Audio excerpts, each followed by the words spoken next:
All righty. So we're going to start off with the How-To-Delegate Workshop. This is just kind of a how-to guide to being a delegate at district convention. And I will be presenting with Elizabeth and Julia. Very exciting, putting this PowerPoint together. So this workshop is just all about being your chapter's delegate and kind of the responsibilities that come along with that, because being a delegate is a big honor, but also a big responsibility because you are the voice of your chapter. So as you go throughout convention, there are a bunch of different things that you will have to do as your delegate. So we're just going to kind of walk you through what is expected of you, because honestly, it's been 3 years since any of us have done this. And even as the three of us were putting this PowerPoint together, we were kind of like, wait, how does that work again? So it's a good refresher, even if you're not your chapter's delegate or alternate delegate, just to kind of see how is business going to be run at convention, what can you expect? And yeah, it'll just be a good refresher, I think. And feel free, if you have any questions throughout it, to just unmute or throw them in the chat. There's 3 of us, so I'm sure we can get to your questions. So first, we're just going to start out with, if your chapter has not yet chosen your delegate for convention, how does that process kind of work? So the first step to doing that is to check your chapter constitution. A lot of chapters have information in their constitutions about the process of selecting the delegate and the alternates. And so you can usually follow that process to choose those. But if you don't have that in your constitution, you can simply follow a voting process similar to how you run your officer elections to select your delegate and your 2 alternate delegates. And then you'll also want to choose your proxy chapters. A lot of chapters kind of have a couple chapters that they always go to. So if you aren't sure of those, maybe ask your previous president. Sometimes those chapters can be the chapter that instated you or a chapter that you instated. But whether or not you know which proxy chapters you're going to have, it's always good to reach out to those chapters, even if you choose them every year, just to make sure that they're still on board with being your proxy. Maybe they're not sending anybody, so being your proxy chapter wouldn't do much good. So it's always good to reach out and just check with them for that. So maybe you've been chosen as your chapter's delegate or an alternate delegate. What are your next steps before convention even starts? The first one is registering for convention. And whether or not you're a delegate or not, you should register for convention anyway. But this PowerPoint will be posted, and this link is also in an email sent out by Misty, but I'll just show you what the registration kind of looks like. Maybe I should have kept it in the presentation. There we go. So when you go to register, you'll put in your information. It is $65 to pay for registration. And then you'll follow personal information, all of this stuff to get registered. And then once you're registered, you want to make sure that you have a place to stay. So on that same website that I went to, you can also find the hotel registration. It is $109 a night with taxes and fees, but you can find other people to share your room with, so you can kind of split that cost a little bit. And the hotel cutoff is March 3rd, which is coming soon, so make sure to keep that in mind and be having discussions with people in and outside of your chapter who's going, so you can get all those plans set. Then you'll want to fill out you and your president, unless you're also your president, will want to fill out this form right here, which tells us in the district who are your delegates and who are your proxies. This is a really important form, so make sure to fill it out. Misty, when's the deadline to fill out this form? March 4th. March 4th. Whatever this next Friday is, I think it's the 4th. Yes, so make sure to get this in as soon as you can, just so we know who will be representing your chapter. And that's really important information for us to know to put together committees, which we will also talk about. So general tips for a delegate. So there are some things that you'll want to keep in mind if you're your chapter's delegate or an alternate delegate. for your chapter. The first is to be on time. This is extremely important, especially for the seating of the delegates, which we will talk about soon, because if you are not seated as your chapter's delegate and a proxy is chosen, then unfortunately you cannot go back and kind of retake your seat. It is selected at that point.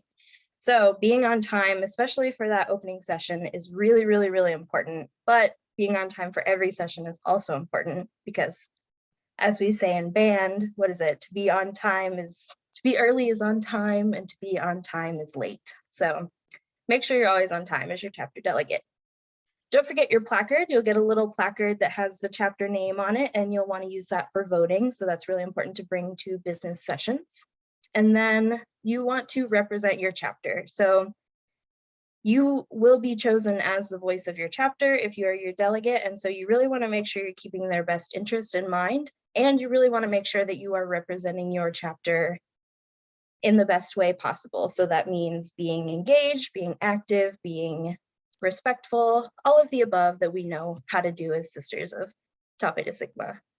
And then the last one I think is really, really important. As I mentioned, you know, it's been so long since any of us have done this, and this is going to be the first time for a lot of people doing this. So make sure you are asking all of the questions that you have. Even if you think they're silly, somebody else has the same question. So make sure you're asking questions. You can ask questions to us on the council. You can ask the counselors. You can ask people around you. If you have older sisters in your chapter, you can ask them too.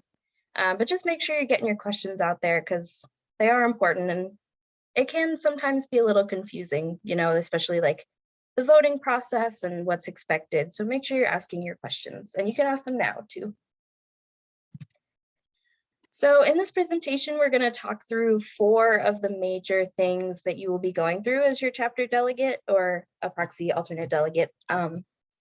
So the first of those will be the seating of the delegates, which happens the very first day of convention. So what happens when you're seated as a delegate, or what happens if you're an alternate and you're seated as a proxy. And then we'll talk through voting, the different voting processes and how those work and what your job is in that process. And then we'll talk about how to represent your chapter. What are the best ways to do that, and what are the best ways to do that if you are a proxy? And then lastly, what can you expect as a committee member? Because most, if not all, delegates and alternates will be on or leading committees. So what can you expect out of that process, especially now that we're doing that in person and not doing it virtually anymore? So to start us off with the seating of the delegates, I will pass it off to Elizabeth, and thank you.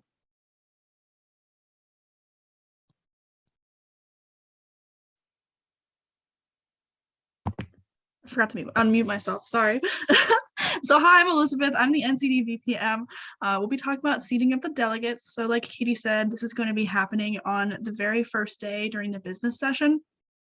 So if you want to go ahead, click to the next slide.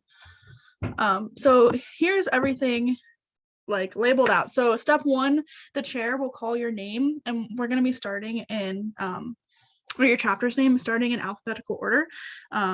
So it'll start with like the single chapter names, like Epsilon and Chi, and then it will move on to the alphas and then the betas and following through. So if you're here, the delegate will step forward and you'll take your seat at the labeled seat for their chapter. And if the primary delegate is not present, an alternate delegate will be called in their place. So say your primary person is your president, for example, and they just happen to be running like 15 or 20 minutes late. Unfortunately, they are late. So if the alternate delegate, maybe it's your vice president, is there, you'll step forward instead. Number 4, this process takes place in alphabetical order. Oh yeah, I already mentioned that, sorry. And then after this process, vacant seats will be filled with alternate delegates from chapters who are named as proxies by the absent chapter.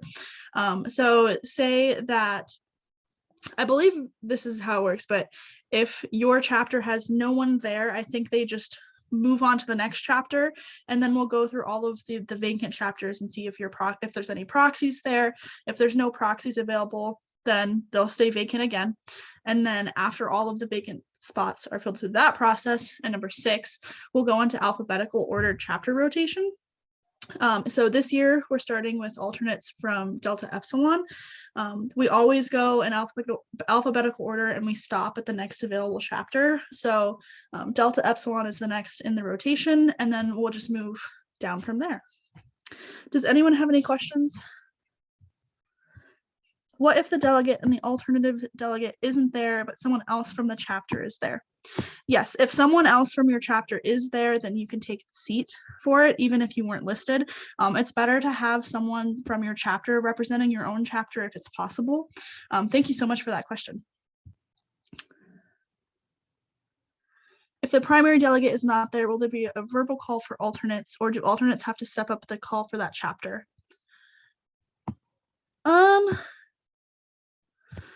I do not remember. Misty, Katie, or Julia, do you happen to recall if there's a verbal, or do we just step forward?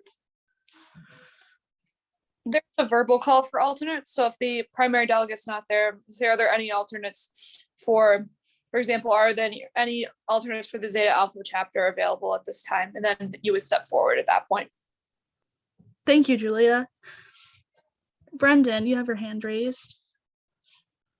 Yeah, so similar to what the other questions were asked, I remember at NatCon what they did was if the proxy chapters weren't there and the primary delegate wasn't there, they would ask if there was like a life member or alumni member for the chapter. Does that apply for like district convention, or was that just like a NatCon convention thing? Misty, do you happen to know the answer for that one? Or Julia too, sorry. I believe that is just a NatCon thing. From what I remember about in-person convention, way back before the world changed, it would just go immediately to proxies. Thank you. Yeah, sorry I didn't have the answer for those ones, but I appreciate all your questions. Does anyone else have any questions about the process of seating?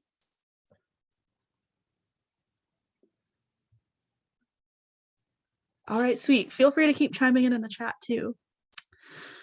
So next, timeliness is essential. If your delegate or your alternate delegate does not arrive for the seating of the delegates and proxies shall retain their seat for the duration of convention.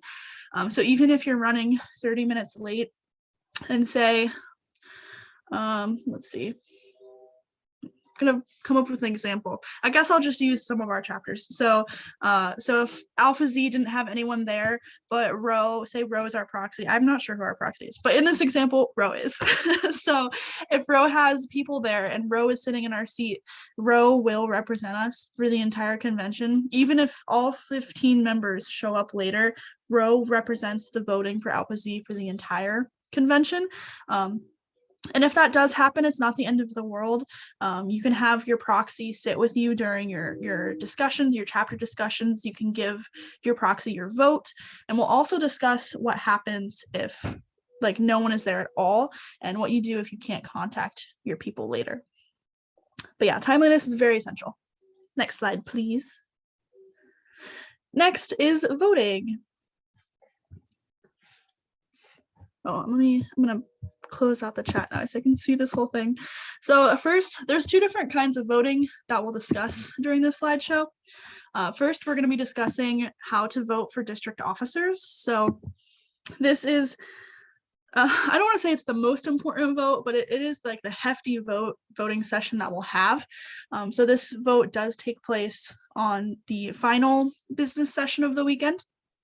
So step one, the nominations committee will interview all of the candidates who submit a letter of intent and decide upon a slate of officers that they see best fitting into each position. And they'll announce that slate. So there are 4 positions available. There will be 4 slated officers. And it starts with president, then VPM, VPSP, and then SecTrej. And it is announced at the beginning of the election. So if it does match, okay, let me start over. I'm like speeding through this. So sorry. I don't know why I'm so nervous. But yeah, number 2, if you would vote for the same people in the same positions that the slate has them set, then you would vote in favor of the slate. So it's either like it's a yes or no, all or nothing. If there's something different at all, then you would vote in opposition. And in order for the slate to pass, it has to be completely unanimous vote in favor of the slate. So it's really important to pay attention to this part. it doesn't happen often for there to be a unanimous vote. But if it does, the election's really fast. If not, we'll move into the next step, which happens most times. If the slate does not unanimously pass, then voting begins by each position individually, starting with president, then VPM, then VPSP, and then secretary. So starting with president, so it'll be just the slated office. So in little 3A, it says a slated officer may be elected if all active present unanimously vote to do so.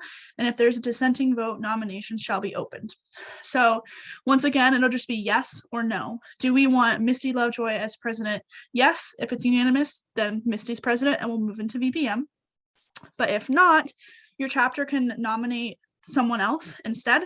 And after those nominations are open, you can vote for Misty, the second person nominated, or no, if you happen to think that none of the nominees are qualified.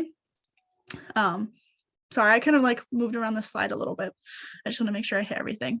In 3B, it says when nominations are open, anyone in a chapter can nominate a sister for the position. However, the only sisters to be considered for nominations must have submitted a letter of intent.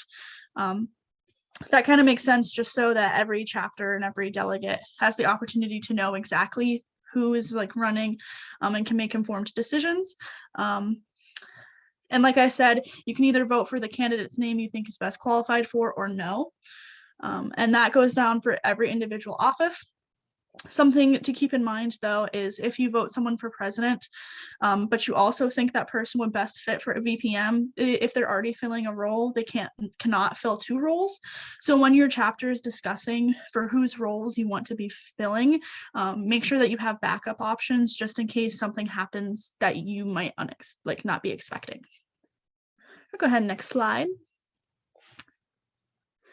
All right, so we are going to do a practice. I think, Misty, are you reading this practice session?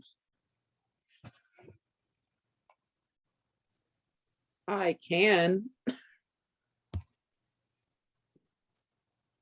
Do you want? Yeah, I mean, sure. I don't know. I wasn't prepared, but Sorry, I saw a text earlier. I thought I'm sorry, but I can read it if you want to. okay, yeah, that's okay. Sorry. Okay, no, you're okay. All right, so Julia, did you have something in mind on how we were doing this? So basically what I was thinking was just the slate is on the board right now, on the slideshow right now as it is. So what I want to do is look at this slate, and hypothetically, I want to practice voting in favor of this slate. So whoever's going to be reading that will just ask all in favor of the slate, something like that. Grab something near you that can be a pretend placard. It could be, I have a drumstick next to me, so I guess mine will be a drumstick. It could be like your phone, it could be a cup, something like that. We're just going to practice the motion of voting in favor of a slate. Then we'll practice, if we don't like the slate, voting to change that, nominating people. So you'll get a chance to practice that. And then we'll vote, pretend to vote for each district officer position. We'll just do quick, all in favor, all opposed. At the actual convention, there will be a ballot, but just for the sake of practicing simple majority votes, we'll do it that way here, if that makes sense. All right, thank you. So I forget the exact wording, but I think I'm so sorry, I cannot remember the exact wording, but if you're voting for Misty, do you know the wording? I'm asking Misty because you're president, but if Julia or Katie know the wording too. Yeah, it's okay. I can just do it. I'm so sorry. No, you're good. So all in favor of passing the slate as written, please raise your placard. Okay, placards down. All opposed?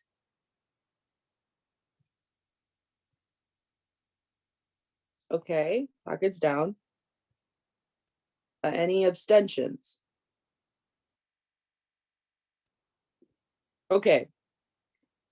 I think the slate passed unanimously. But let's pretend that it didn't. So we're going to go into nominations for president. So because I was nominated by the slate, I'm automatically nominated. So does anyone else have any nominations for president. Roe nominates Mr. Fish for president. Unfortunately, Mr. Fish did not send in a letter of intent. So I cannot recognize that nomination, unfortunately. Any other nominations?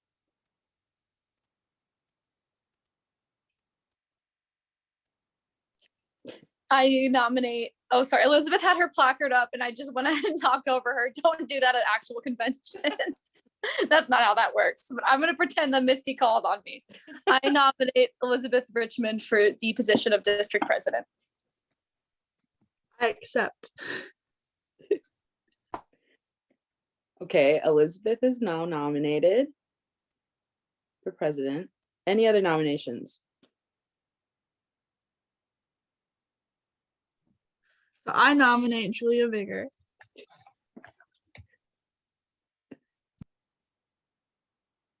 Julia, do you accept? I do not. Okay, any other nominations?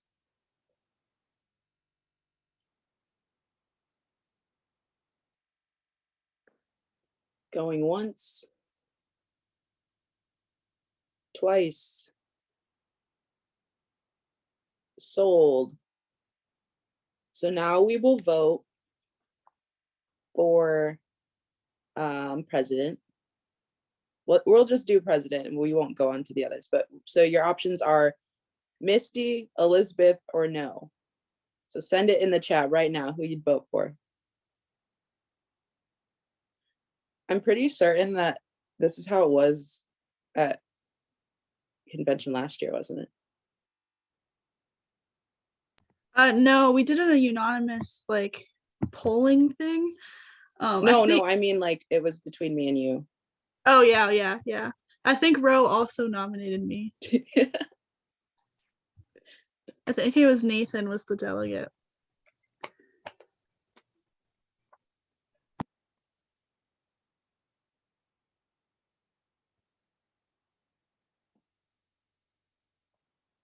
So if everyone has voted, it looks like Misty is the new NCD president for another month. Okay, so that's basically how it would go with each position, except via a secret ballot, not in a Zoom chat, unfortunately.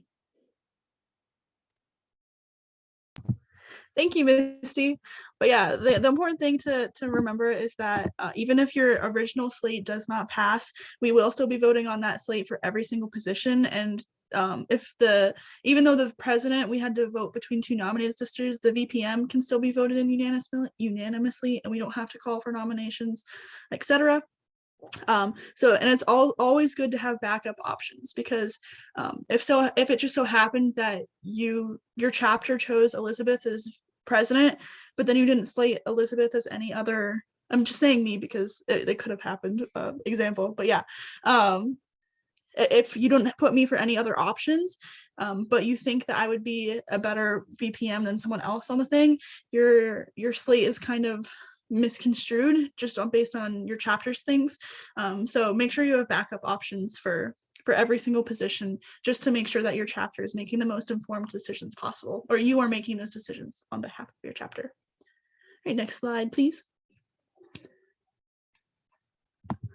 And then the voting process for basically everything else. So first, the chair will entertain a motion.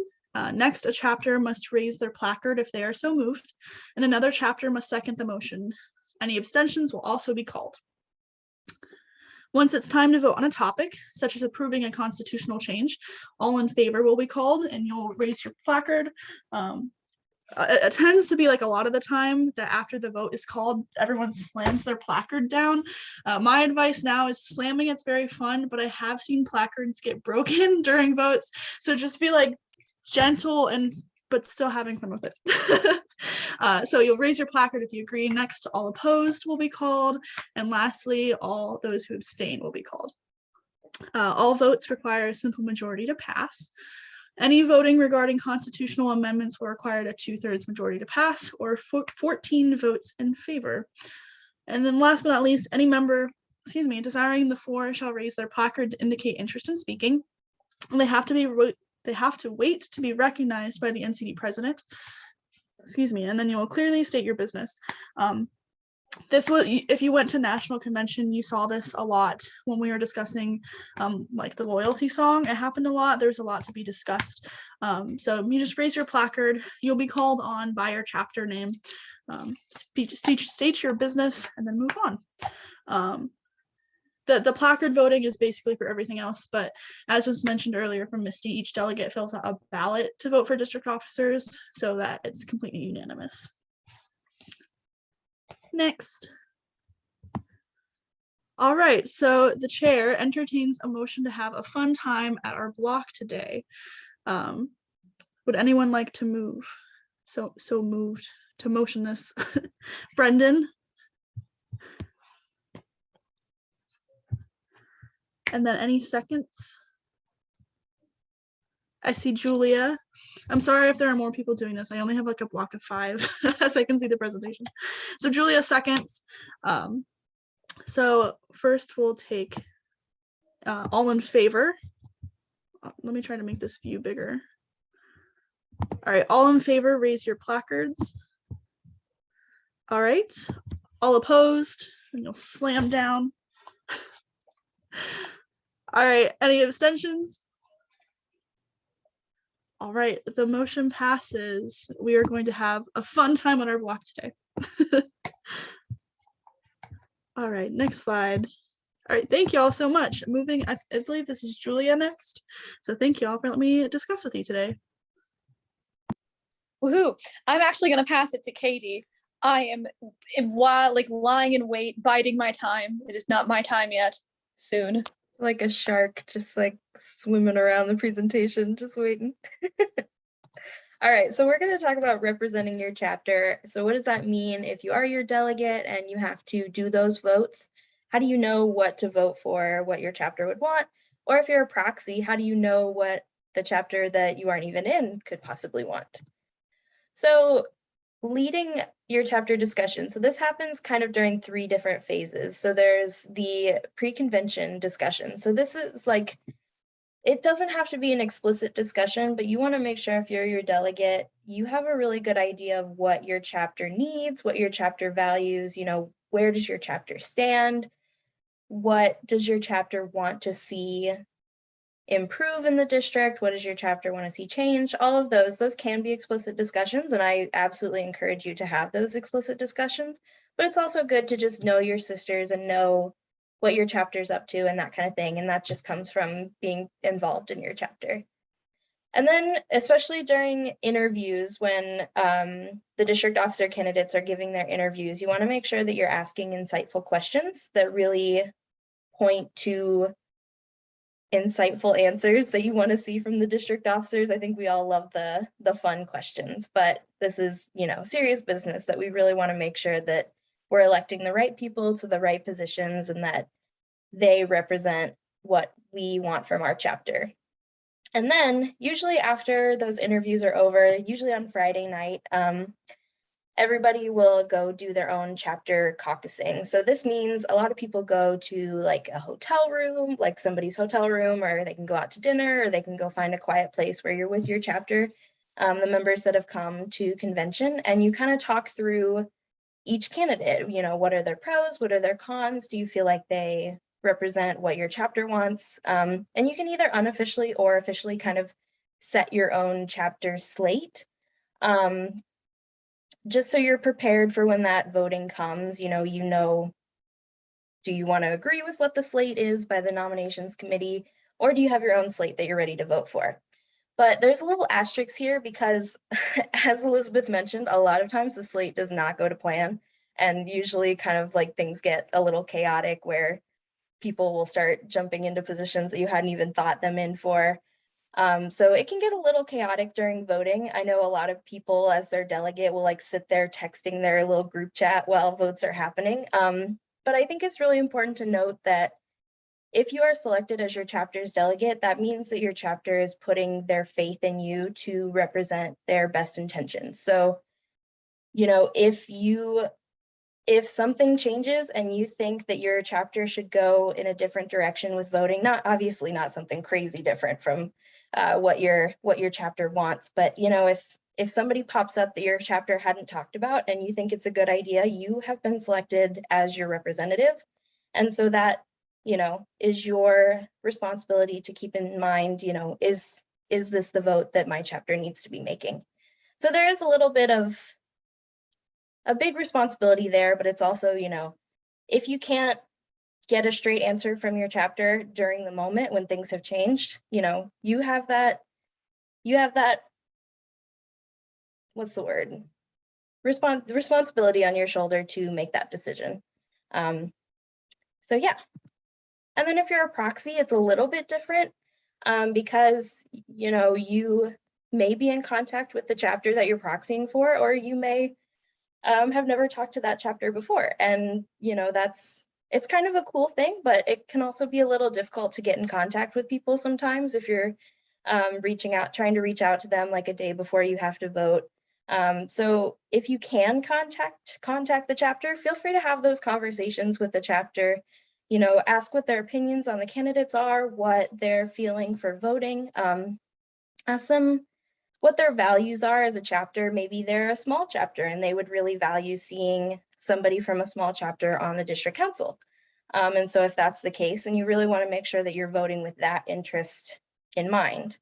But if you just cannot get in touch with them, like you've tried, you've reached out to them, put yourselves in their shoes and truly consider what their chapter might want, what they might value, kind of think of, you know, what's their size, what's their, you know, school like, are they in a big conference, are they in a little conference?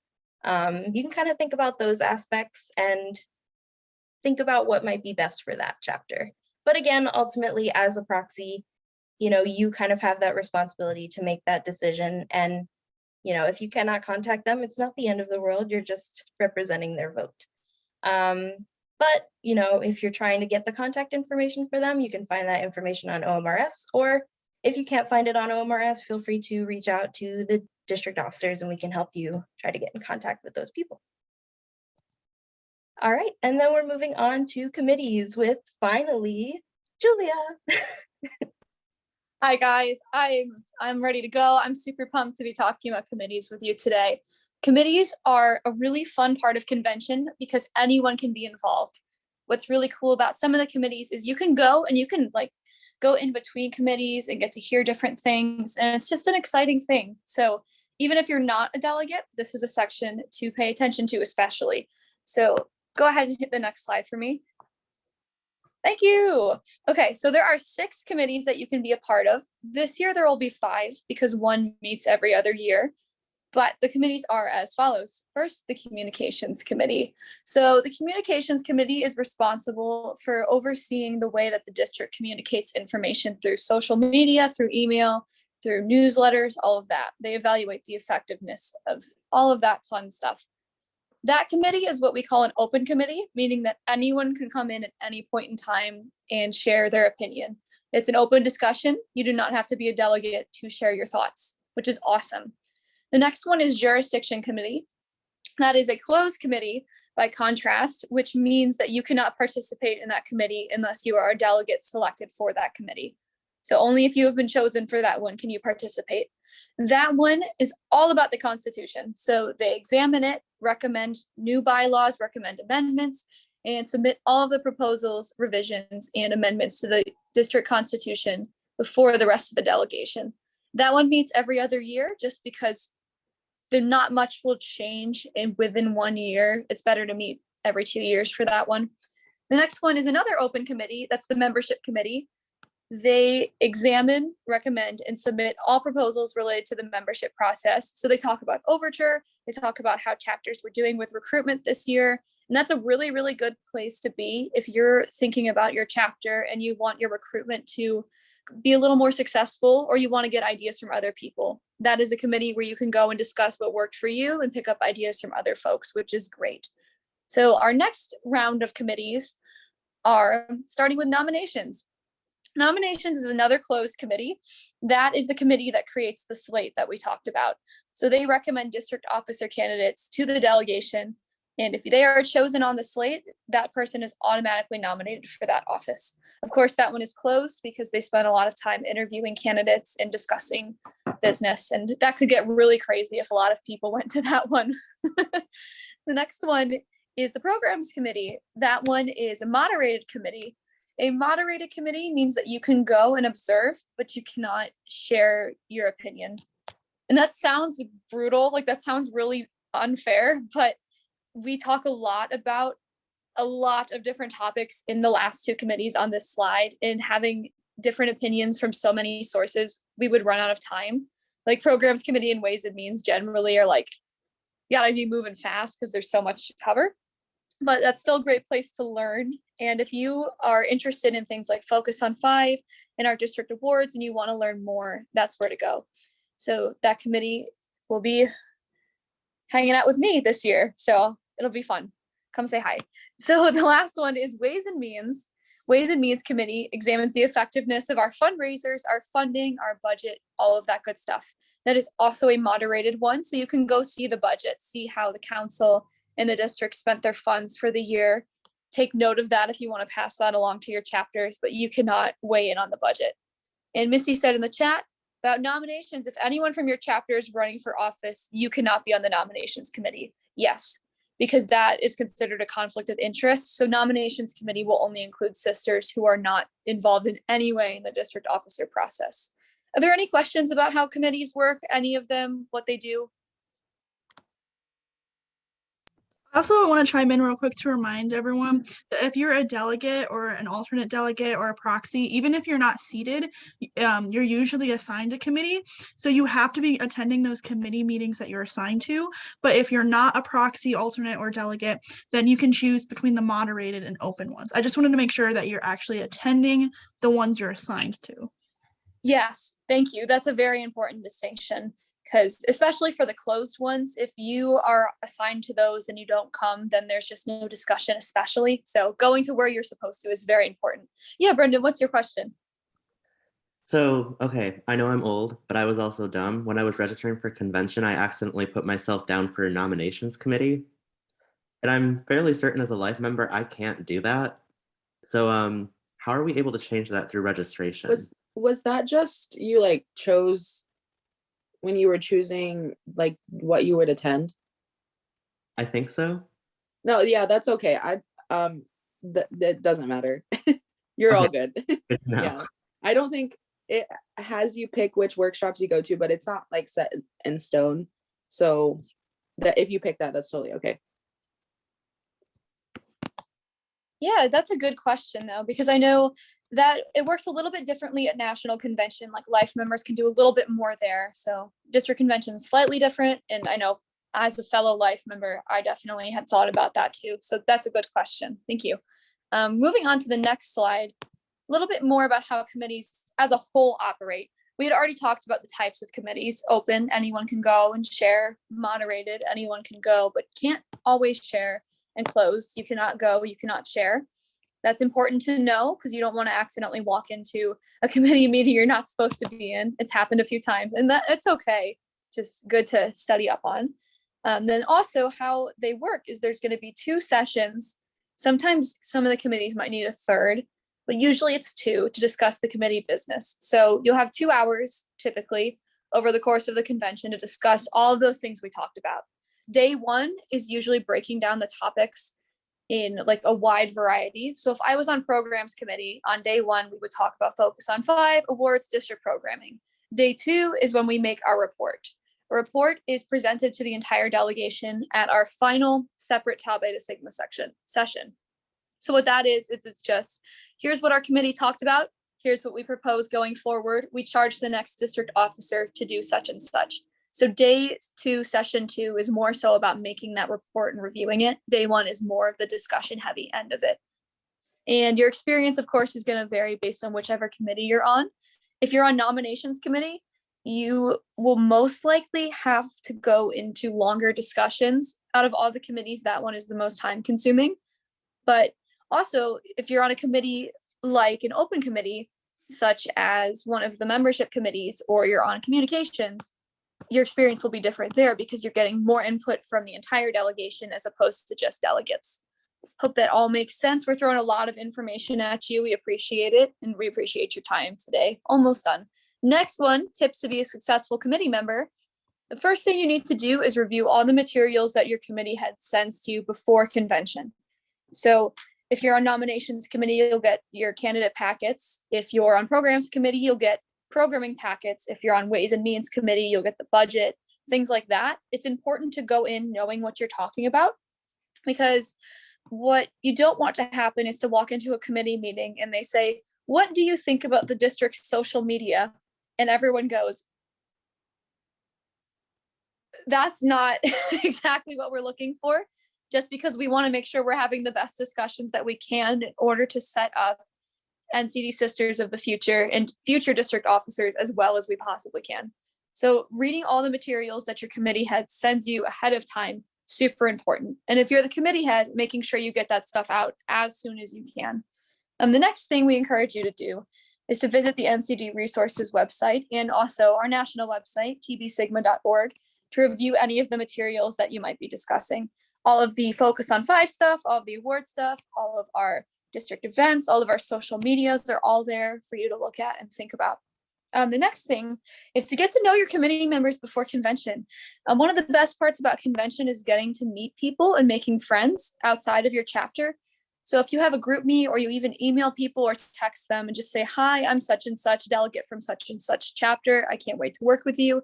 That's a really good way to set the best foot forward going into convention, because you're already walking in with a friend. That's also really important because we all care about Tau Beta Sigma, which means sometimes discussions can get a little intense. And I'm sure anyone who's ever been to a convention can say, yeah, sometimes we get intense because we just all care so much. So having that respectful, we're friends, we're here because we all care about the same thing ahead of time, and going in and knowing who your folks are helps with those discussions, and they don't get as intense. The last thing is, don't be afraid to ask questions and share your opinions. It's a discussion, and we really, really, really want to know what you have to say. Your voice needs to be heard. Because, like, for example, on the programs committee, I know exactly what I'm thinking, and I know what I would like to do, but it's not about me. It's about what all of you think, and I care a lot about what you want to say, and I care about your committee head, and it's just a whole collaborative thing, and it's really cool. I like what Elizabeth said in the chat too. If you're going to be a committee head, that's really important to think about. Having some sort of icebreaker or pre-convention thread is a really nice thing to do to get to know each other. And then you can just start right away getting into discussions. You don't have to do as many icebreakers, which gives you more time. AKA, it means you probably won't have to meet for a third time and squeeze that in. So yeah. Next are tips for being a successful committee head. So if you are chosen to lead a committee, which is a huge honor and very exciting, and early congratulations to those of you who are doing that. But a couple tips for you. First, getting to know the materials you're working with and planning out what you want to discuss ahead of time. So if you're on ways and means and you want to evaluate all of the social medias, thinking about discussion points I'm thinking about communications, mixing up in my head. We'll talk communications, social media. If you're on communications committee, you're heading that, you want to break down all the social medias, think about discussion points ahead of time. You could even put them in a PowerPoint and say, like, this is our slide about Snapchat. We're going to add our thoughts on if we should have something like that, if we're allowed to in the first place, all that. Next one is evaluating Facebook, that kind of stuff. Having those materials ready to go ahead of time leads to a more beneficial discussion and purposeful discussion for everybody involved. The next point is communicating early and often with your committee members. You want to make sure when you walk into the room, you know what your members look like and they know what you look like and who you are. This is especially important in person, especially for the open committees, because you don't want to walk in and say, I don't actually know who is supposed to be like a delegate and who is not, because that's always a little bit awkward and it kind of feels like an us versus them kind of thing. And you want to minimize that as much as possible. You want to go in and say, okay, I know Elizabeth is on my committee. I know Megan's on my committee. We're ready to go. Here's a seat for us. Here's our little circle. Let's do it. The next thing is appointing someone else on your committee to take minutes or notes. When you're leading the discussion, you cannot possibly take minutes, or you can, but you'll have a really tough time. You want to have really, really good minutes because when you're writing your report later, you want to have as many details as you can. So assigning someone ahead of time, or even as you're walking in to do minutes, is really helpful because you can't possibly do it all, even though you're awesome.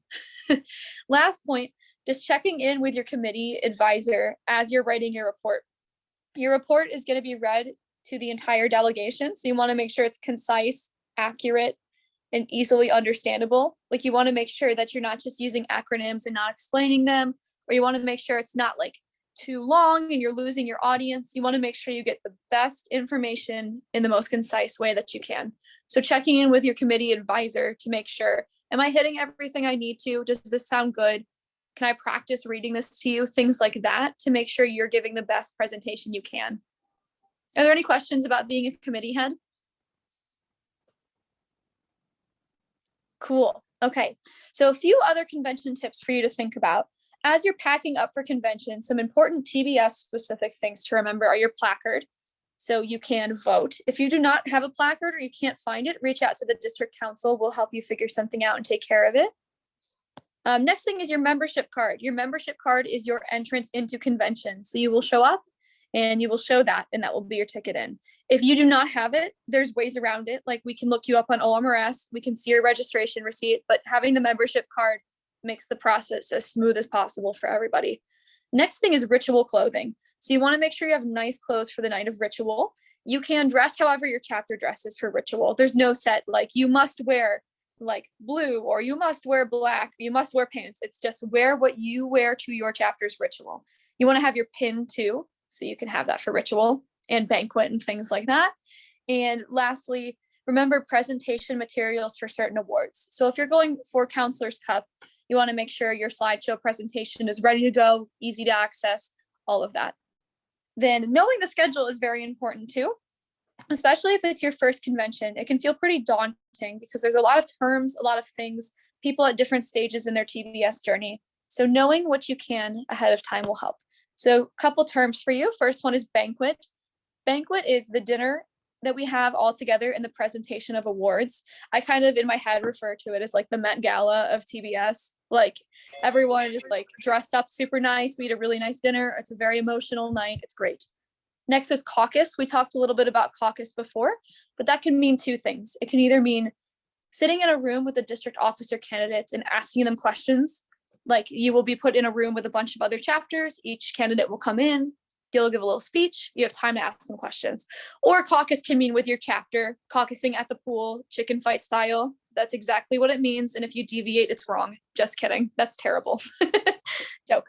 Next one is committee meeting. So that's just time meeting with your committee. And even if you're not on a committee, you can go to select committees. And you can bounce between too if you want to get different perspectives. Next is joint session. So a joint session is when TV Sigma and KK Psi sit down and talk about business. These are generally shorter than the separate sessions because there's not as much to talk about. Separate sessions is just TV Sigma only. That's where we do our voting, elections, reports, some of our awards, updates from the National Council, things like that. The last one is Marketplace. So Marketplace is a time to buy Tau Beta Sigma goods and Kappa Kappa Psi goods. So there's going to be tables that you can go visit from our official vendors. Some chapters sell things, and that's a great way to support other chapters and fundraise. As we get closer to convention, I encourage you to join our Tau Beta Sigma North Central District Marketplace Facebook page, and you can start posting items you're going to sell at convention to get people excited about that. So that is all we have for you today. That is a lot of information. If you feel overwhelmed, that is completely okay. It makes a lot more sense once you go through it, but knowing what to expect going in is also really helpful. Are there any questions about anything we talked about today? Just scrolling through. Cool. No news is always good news. Oh, I see. Caitlin, I saw your hand. Go ahead. Brendan, you can go first since you were unmuted. Oh, sorry. Go ahead. Sorry about that, Caitlin, my bad. I know that I know for this personally, but for the others in here who don't know, how would you go about making sure if you are making something for convention that it is technically through a licensed vendor and it is something you are able to sell at the marketplace? Oh, yeah, that's a very good question. So just to clarify, when you're selling at the marketplace, you do need to be going through official vendors. On the national website, there's a list of our licensed vendors that you can check out. If you're worried about something too, you can always ask the district council and we'll tell you, yes, you can sell this, or no, you cannot. Hope that answers the question for anyone that was wondering. I'll take Caitlin next, and then we can do the question in the chat. So I know I already filled out my I would like to be on these committees form that was sent out. Can we go back in and change it now that we've had the explanation of all the committees? That is a good question. Yeah. Yes. Sorry. You could totally do that. I can sift through the new responses and change it out for sure. Sweet. And then the question in the chat was, if you're running for district office, can you be in nominations committee? That is a good question. You cannot, just because that committee talks about each candidate in great detail and assesses their strengths and weaknesses, and that would be considered a conflict of interest. But if you are running for district office, you will be involved with the nominations committee because they will interview you and ask you questions. So you will be spending some of your committee time with the nominations committee. Are there any other questions about how things are going to work? I have a question. Yeah. How and why should I apply to be a committee chair? And what if I don't have a lot of experience? Oh, that is a wonderful question. So first of all, if you don't have any experience, you should still go for it. I recommend before heading a committee, being on that committee or being on a committee at least once, just so you have a feel for how business operates. But it is also okay to head a committee and take on that leadership position if you have not done it before, as long as you're knowledgeable in district things. So how to be a district or how to apply for a committee head: when you're registering for convention as a delegate, there will be an option for you to say, I'm interested in being a committee head. You can rank which committees you'd like to be on, and you can specify which one you prefer to be a head on. As to why to do it, it's a really good experience, especially if you're thinking about leading in the district. I know last year, Katie and I were both committee heads, and I'm sure Katie can second this. It made me feel very reassured and comforted going into my VPSP position, because I was like, okay, I'm heading programs. I'm talking all about programs. I'm writing charges for hopefully myself that was running unopposed, and I assumed. But so that was really helpful to me, because it gave me a really good understanding of what sisters think, what they want to see, and how I could execute that to the best of my ability. It's also really good if you would like to lead and bring information back to your chapter. If you want to lead the discussion on the budget, that can give you ideas for how to run your own chapter's budget. So there's just a lot of benefits to being a committee head, and I really recommend everyone try it. It's so much fun. The Zeta Alpha people, what is your question? My question, so when I go to register and I look at the schedule, I can only see part of the schedule and I can only see some of the committees. So I was just wondering if that's just a me problem, or if they're only showing some of the committees, or what's going on with that. Got it. As long as Misty is down, I will let Misty answer that question. Yeah, I believe I know the answer. If Carrie knows any more than I know, then that might be helpful. But I think the website just isn't updated from the information that I put in, so it'll definitely be there soon. If you're a delegate, there's more information on like committee stuff there. But if you also want specific schedule stuff, you can like DM me on GroupMe or email me, and I can send you just the schedule that I have as well. Okay, thank you. Do you guys have specific questions about like what you're trying to figure out with the schedule, or are you just interested in when everything is? No, yeah, I was just wondering. I was just, because when I went to register, I couldn't see the whole thing, so I was just wondering if that was a me problem or an everyone, or I was just wondering what was up. Yeah, that's a really good question. I know a couple chapters have asked that, so I'm glad that you asked that in front of everyone to clarify, because I'm sure other people were probably thinking about that too. So thank you. Are there any other questions about anything we talked about today? It's okay if there are not. All right. Well, thank you so much for sticking around and learning with us about convention. It's going to be a really, really exciting convention. It's our first one in person in 3 years. And that is crazy to think about. Like, I was a freshman at that one, and now I'm graduated. Like, I've been out of school for like 6 months, and that's nuts. So for those of you who this is your first district convention experience, I really hope you enjoy it. I really hope you get to meet sisters, have these awesome experiences, and just get that passion like reignited within you.